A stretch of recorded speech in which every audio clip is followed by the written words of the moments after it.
Hi guys, of course, congratulations ulit for this collaboration and for the upcoming concert this weekend. Yung first question ko is, sa kanila. Sa tingin niyo, paano nakakatulong itong collaboration with a hit Japanese boy group to further elevate our music, both music of P-pop and J-pop? Sagutin ni Justin yan. Pablo? Pablo.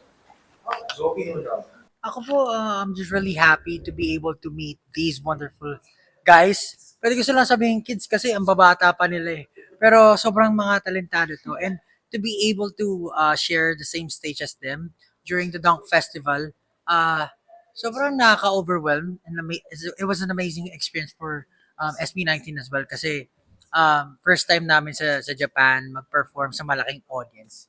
Tapos nakakatawa lang kasi yung mga Japanese audience, even though they're not familiar with us, they're really like jumping sa music namin, nakiki-enjoy sila.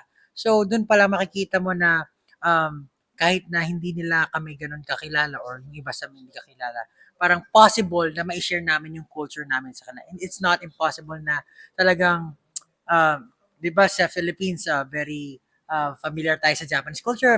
Uso dito ang anime, Voltes 5 and everything. Hopefully in the future, if may mag-open the doors, we could also share what we have here in the Philippines to Japanese people. So, Sharing to culture. yeah, yun naman po yung gusto namin mangyari.